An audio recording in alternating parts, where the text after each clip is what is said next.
If you had told me a year ago that my quiet, ordered life would be irrevocably shattered by a man who smelled of sawdust and fresh-cut pine, I would have laughed. Not a real laugh, but the dry, papery rustle of a sound that passed for one in the silent halls of the archives I called home. My life was a cataloged system, a dewy decimal of emotions, with everything filed neatly under avoidance and solitude. Love was a rare first edition, locked away behind glass, something to be admired but never, ever touched. And then came Julian. He wasn't a whisper. He was a demolition. He arrived with the renovation crew, a whirlwind of loud commands, the percussive beat of a hammer, and a laugh that seemed to physically shake the dust from the century-old rafters. From my desk in the main reading room, I watched him through the tall, arched windows overlooking the courtyard where they staged their materials. He was a man built of broad planes and solid lines, with arms that could effortlessly hoist beams of wood and a confidence that radiated from him like heat from sun-baked asphalt. He was, in a word, everything I was not. My world was contained. It was the scent of aging paper and lemon polish, the gentle click of my keyboard, the soft slide of a card catalog drawer. My days were measured in the turning of pages and the quiet hum of the climate control systems. I was a creature of silence, of shadows and footnotes. Julian was the headline, the main text, bolded and underlined. He lived in the sun, and his skin showed it, a warm bronze dusted with the pale powder of his work. For the first few weeks, our interactions were minimal and excruciating. He would stride through the reading room, his heavy work boots a sacrilege on the hallowed floor, to consult a blueprint or speak to the library director. He never seemed to notice me, and I was grateful. To be seen by him felt like being caught in a spotlight, overexposed, vulnerable. My heart would perform a frantic, trap bird flutter against my ribs whenever he passed, a ridiculous, traitorous reaction I smothered with a wall of professional indifference. I cataloged him from a distance, the way I would new acquisition. Subject, Julian. Physical description, tall, dark hair that curled at his neck, eyes the color of moss after a rain. Distinguishing features, a small, jagged scar that cut through his left eyebrow, a habit of chewing on his lower lip when concentrating. His presence was a disruption, a loud, vibrant, unwelcome slash of color in my monochrome existence. He was antagonism personified, a physical manifestation of everything that threatened my carefully constructed peace. The noise, the dust, the sheer, unapologetic space he took up in the world. It was all an assault. Or so I told myself. It was easier to file the frantic beat of my heart under annoyance than to examine it too closely. The distance between us was more than just the 50 feet of polished floor. It was a canyon. On one side was his world of tangible things, of sweat and force, and building something new. On the other was mine, a realm of the abstract, of preserving the past, of quiet contemplation. We were two different languages, and I had no intention of learning his. That was the status quo, the carefully balanced, fiercely guarded state of my life. I was the silent observer. He was the force of nature, and the canyon between us was, for all intents and purposes, uncrossable, until the sky decided to break. The storm didn't just arrive, it descended. The weather service had called for rain, but this was a biblical deluge. The sky turned a bruised, sickly yellow, and the wind began to howl, a mournful sound that snaked through the old building's every crack and crevice. It was a Tuesday in late October. I remember the date because it was the day my entire world tilted on its axis.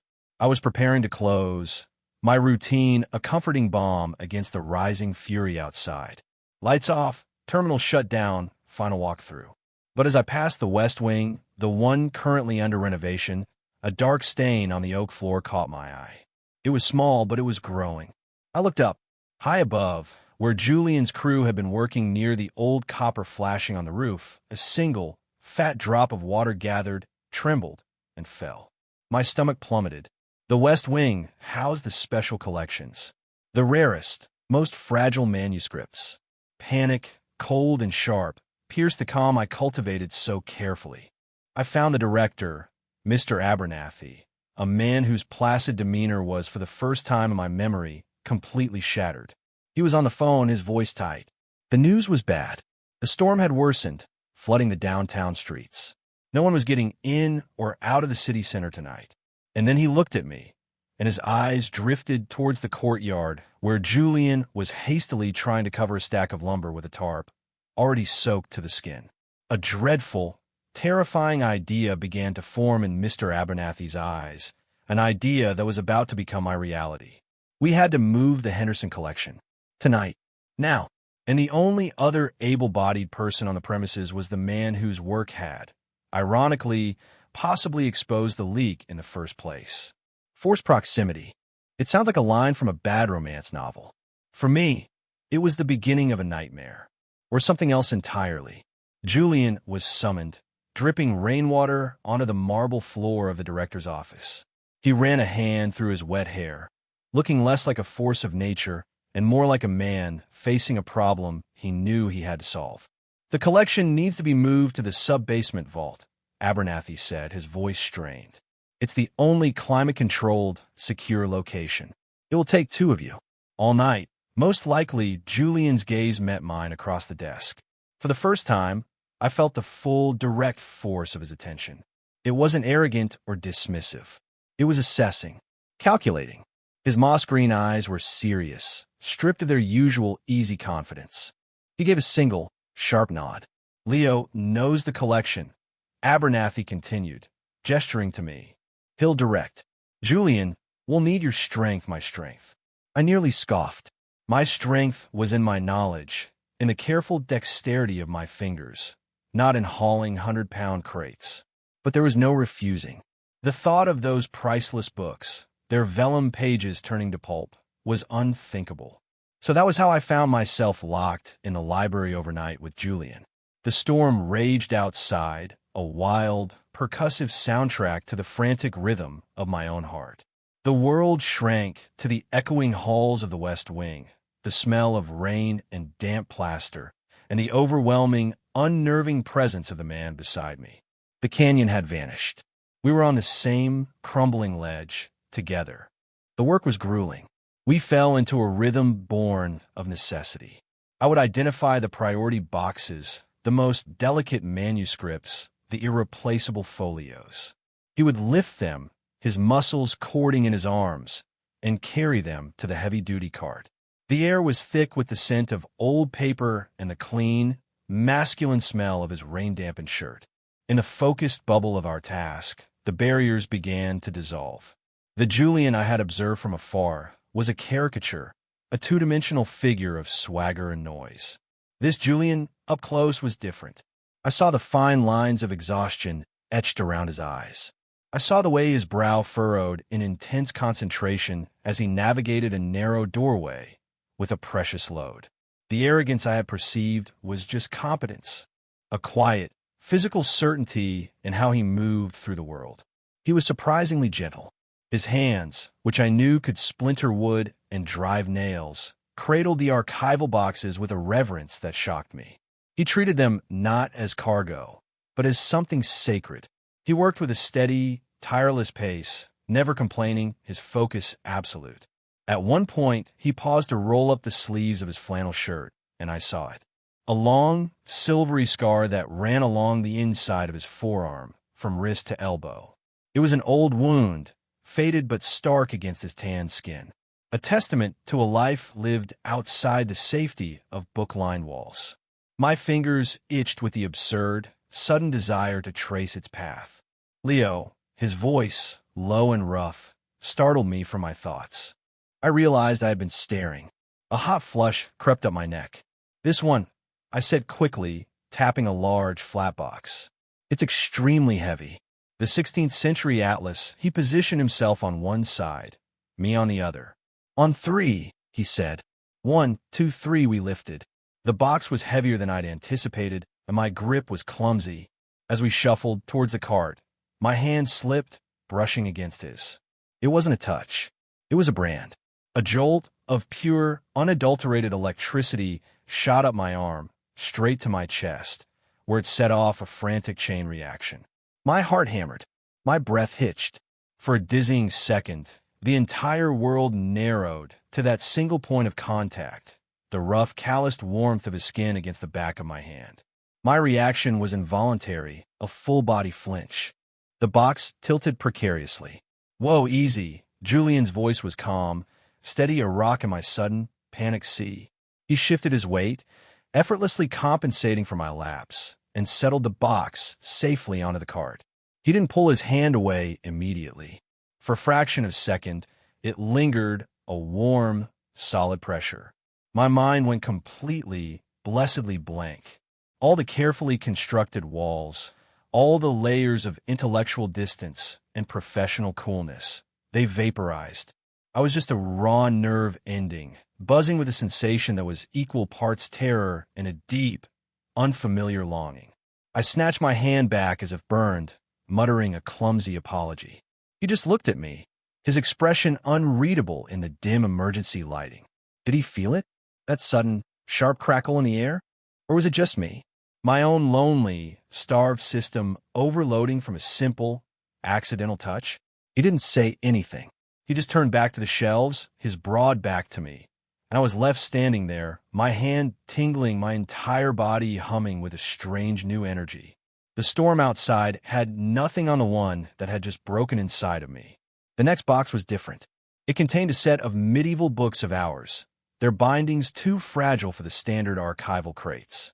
They had to be moved individually. "Here," I said, my voice sounding thin and reedy to my own ears. "You can't just stack these. The clasps can damage the leather on the book below. You have to interleave them with the foam sheets." I picked up one of the heavy, jewel-clasped volumes. "You have to support the spine like this," I explained, demonstrating how to cradle the book in both hands. "And never open it more than 90 degrees. Julian watched, his usual easy confidence replaced by a genuine curiosity. He stepped closer, close enough that I could feel the heat radiating from his body. "Show me," he said. His voice was quiet. It was a request, not a command. A small admission of ignorance. In my world, for this one moment, I was the expert. I was the one with the strength. The power dynamic, so skewed towards his physical prowess, suddenly leveled. I took a breath and guided him, my hands hovering over his as he picked up a book. Gently, I whispered, my own advice a mantra for my racing pulse. "Your thumb's here to support the cover." My fingers brushed his again, this time with purpose. I showed him how to feel the tension in the ancient spine, how to respect its limits. His large hands, which I'd only ever seen wield tools of construction, were surprisingly deft. He followed my instructions with a focused intensity, his gaze shifting from my face to the book and back again. He was a fast learner. Under my guidance, he began to move the delicate volumes with the care of a seasoned archivist. We worked in a shared silence, a new kind of quiet that wasn't empty or awkward but full. It was filled with the soft slide of foam, the gentle thud of a book being placed on a cart, and the unspoken awareness of each other's presence. The fear that had seized me after our first touch began to recede, replaced by something warmer, more complex. A feeling of connection, forged in the shared task of protecting these beautiful, fragile things. We were a team. I was the knowledge, he was the execution. My mind, his body. Together, we were saving a small piece of history from the storm.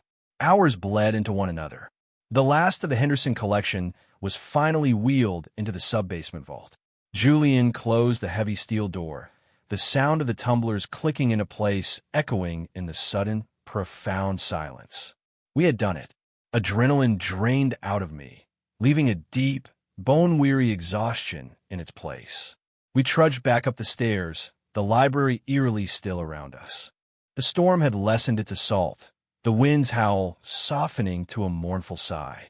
"We should rest," I said, the words feeling clumsy in my mouth.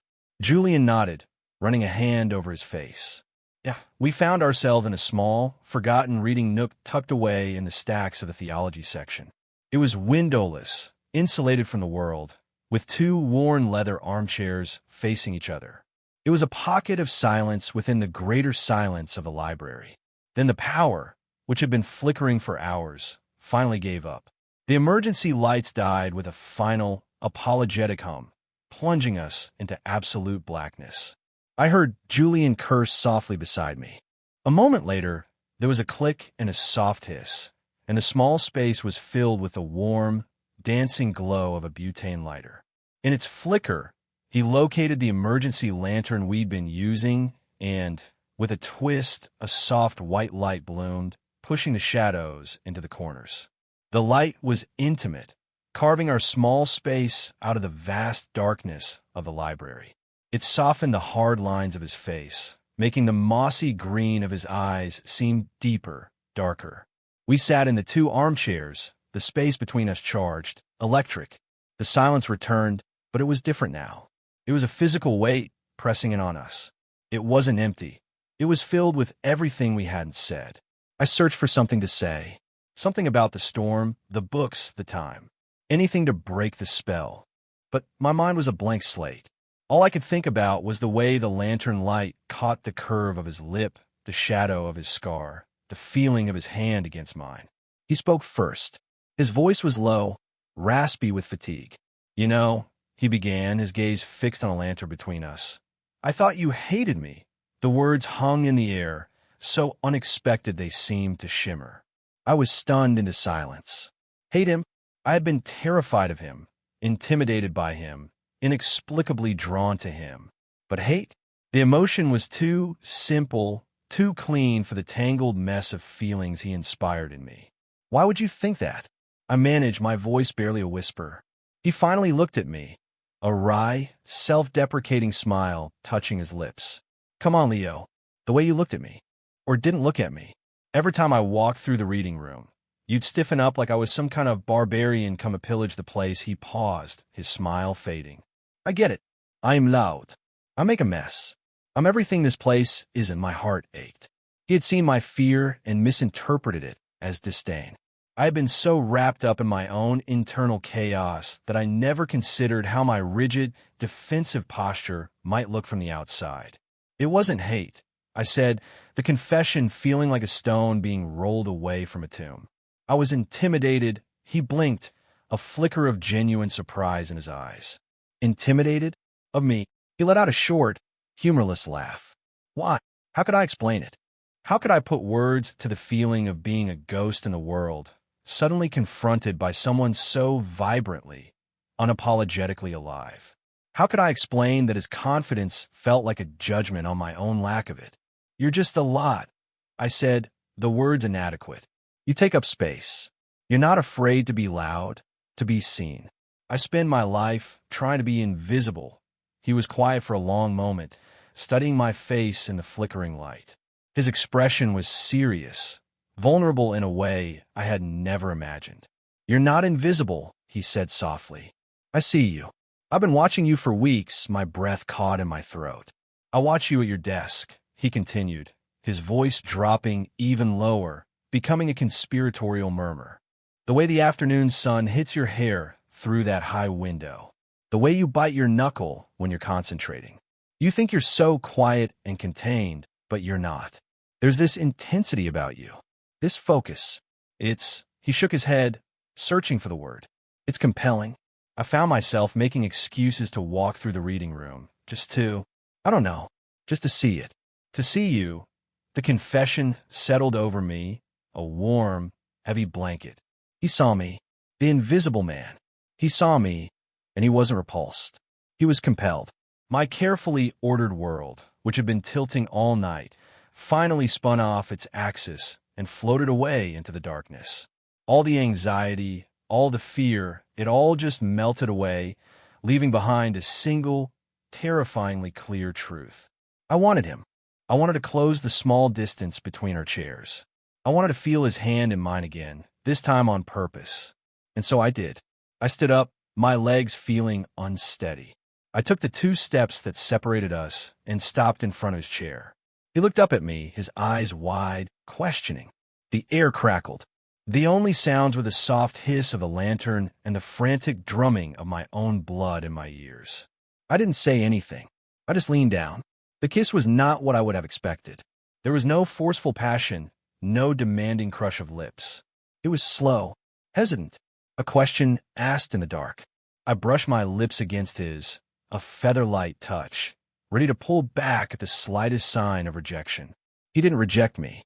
For a heartbeat, he was perfectly still, and then I felt a soft sigh leave his lips, a breath of surrender. His hand came up, not to push me away, but to cup the back of my neck, his callous thumb stroking the sensitive skin there. He drew me closer, deepening the kiss, but the gentleness remained.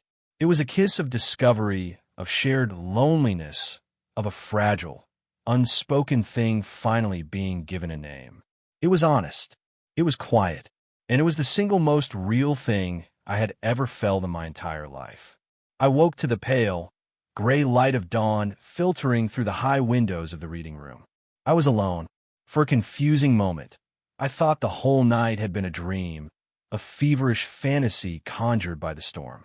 But the scent of him, sawdust and rain and something uniquely Julian, lingered on the leather of the armchair where I'd fallen asleep. My body ached with exhaustion, but my mind was a chaotic hive of anxiety. Where was he? I found him in the West Wing, already packing up his tools. The morning light was harsh, unforgiving. It stripped away all the soft-edged magic of the night, leaving only the stark reality of the day. He didn't look at me. He moved with a brisk, businesslike efficiency that felt like a slap in the face. "The storm's passed," he said, his voice clipped. He wasn't looking at me. He was looking at the latch on his toolbox. Roads should be clear soon. The intimacy of the night, the whispered confessions, the impossible softness of his kiss. It was gone. In its place was a stranger, a contractor focused on his job. A cold dread, heavy and sick, pooled in my stomach. It was a mistake, a moment of madness brought on by exhaustion in a dramatic setting. He regretted it. Of course, he regretted it. What can a man like him possibly want with a man like me? "Julian," I started, but my voice broke. He finally looked at me, and his eyes were guarded, shuttered. The vulnerability from the night was gone, locked away behind a mask of cool indifference. "I gotta get back to work, Leo," he said, his tone leaving no room for argument. He snapped his toolbox shut, the sound like a gunshot in the quiet hall. He hoisted it, along with his jacket, and strode towards the main entrance without a backward glance.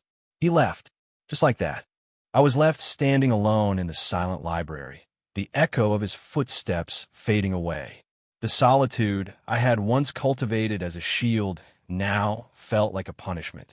The quiet I had cherished was now a screaming void, filled with the ghost of his presence and the crushing weight of my own foolish, hopeful heart. I had touched the sun, and now, in the cold light of day, I was burned. The next 2 days were a special kind of hell. A return to the status quo, but a cruelly twisted version of it. The canyon between us was back, but now I knew what it felt like to stand on the other side. Julian and his crew were back at work. The sounds of construction returned, the whine of a saw, the rhythmic thud of a hammer. But the sounds that had once been an annoying but secretly welcome sign of his presence were now just noise. A painful reminder of his distance. He avoided me, utterly and completely. If he had to pass through the reading room, his eyes were fixed straight ahead. He took his lunch in his truck instead of the courtyard. He spoke only to his crew and to Mr. Abernathy. To me, he was invisible. It was a brutal, ironic reversal. I'd spent my life trying to be unseen, and now that he was granting my wish, it felt like I was suffocating. My mind became my own personal torture chamber. I replayed every moment of that night, dissecting every word, every touch, searching for the exact moment I had misread everything so catastrophically. The kiss. It felt so real, so mutual. Had I imagined the tenderness in his touch? Had I projected my own desperate longing onto a simple moment of human connection in a crisis? The self-recrimination was relentless. I was a fool, a quiet, bookish cliché, pining after the handsome, straight construction worker. I had taken a moment of shared vulnerability and twisted it into something it was never meant to be. I had embarrassed myself. I had embarrassed him. His silence, his avoidance, was his polite way of trying to erase the mistake. My solitude, once a comfortable old coat, was now a hair shirt, scratching and irritating my skin. The library felt vast and empty. The silence was no longer peaceful. It was accusatory. It echoed with my own foolishness. I tried to lose myself in my work, in the familiar comfort of cataloging and research, but his ghost was everywhere. In the scent of sawdust that still lingered in the West Wing. In the way the afternoon light fell across my desk, reminding me of his words. I see you. The memory was a knife, twisting in my gut. He didn't see me. He had seen a convenient port in a storm, and now the weather was clear. He had set sail and left me stranded. By the end of the second day, I had managed to rebuild a fragile version of my old walls. I would be professional. I would be distant. I would match his silence with my own. I would bury the memory of that night so deep it could never hurt me again. I would go back to being the invisible archivist, and he could go back to being the loud contractor, and the natural order of our separate worlds would be restored. It was a bleak, miserable plan, but it was the only one I had. I was locking the main doors, my movements stiff and robotic when I saw him. He was standing by the bottom of the grand stone steps, leaning against one of the lion statues, looking not at the street but at the library, at me. He wasn't in his work clothes. He'd changed into a clean shirt, and his hair was damp, as if he'd just showered. He looked wrecked. The confident mask was gone again, and in its place was the same exhaustion and vulnerability I'd seen in the lantern light. My heart did that stupid, treacherous flutter. I tried to ignore him. I finished locking the door and turned to walk in the opposite direction, my retreat. "Leo, wait," his voice stopped me. It wasn't a command. It was a plea. I froze, my back to him, my hand gripping the strap of my messenger bag, so tightly my knuckles were white. I heard his footsteps on the stone behind me. He stopped a few feet away. I could feel his presence, a warm weight in the cool evening air. "I'm sorry," he said, his voice low and rough. "I've been an idiot. I didn't turn around. I couldn't. I was afraid if I looked at him, the fragile walls I'd spent 2 days rebuilding would crumble to dust. I panicked," he continued, the words coming out in a rush.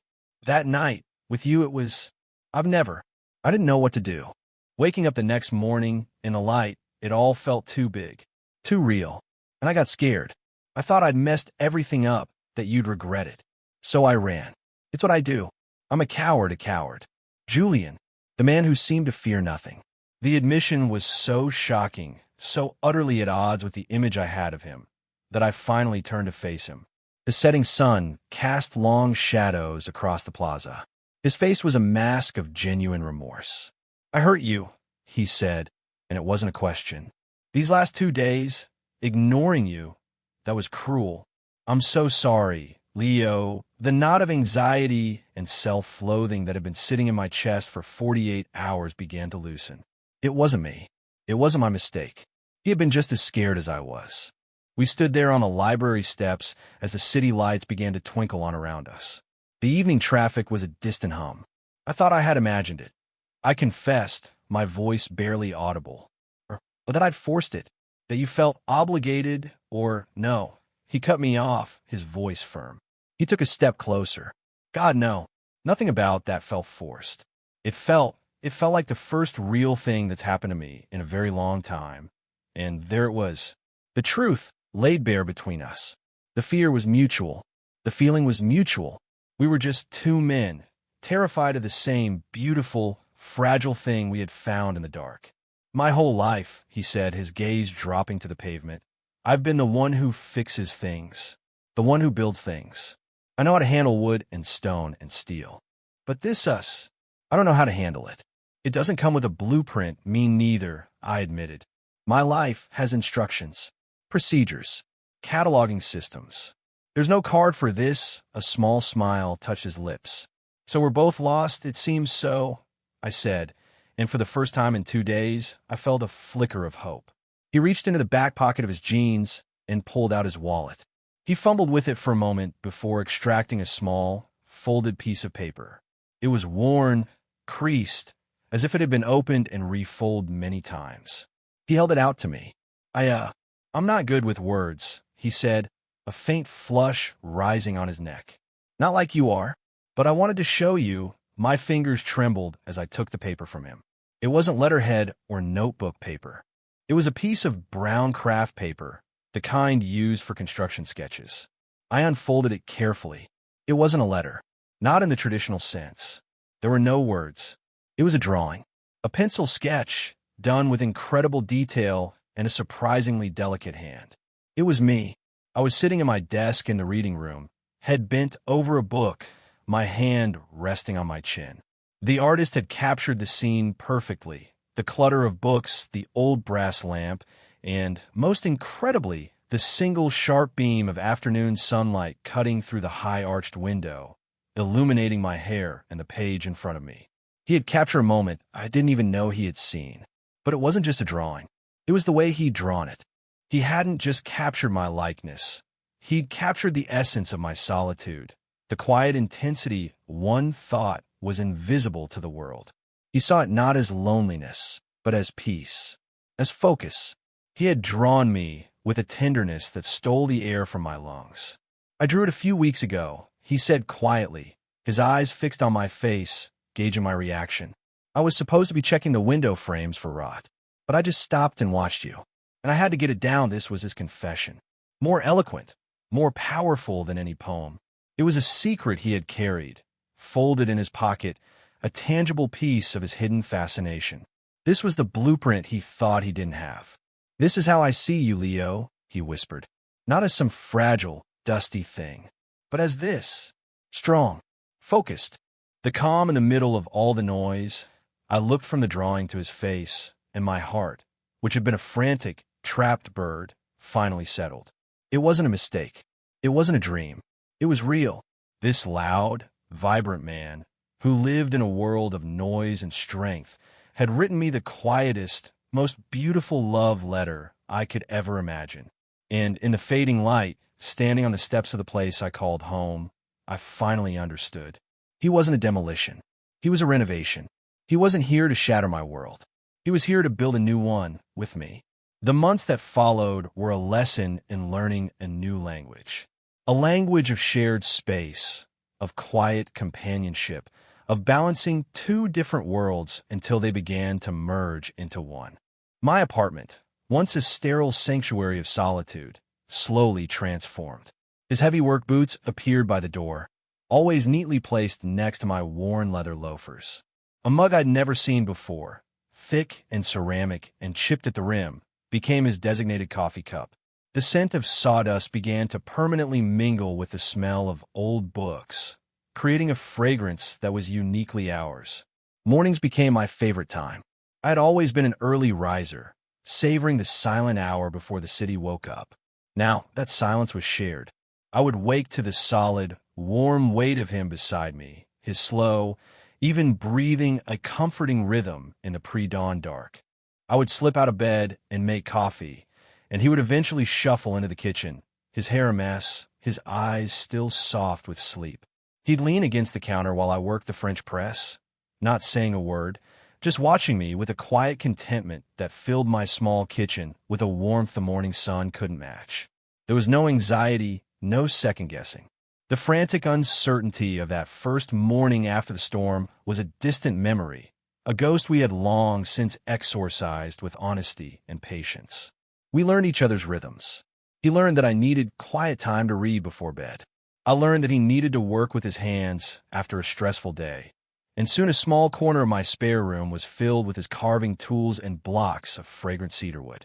He would sit for hours, patiently coaxing the shape of a bird or a leaf from the wood, and I would sit nearby, reading, the soft scrape of his knife a soothing counterpoint to the rustle of my pages.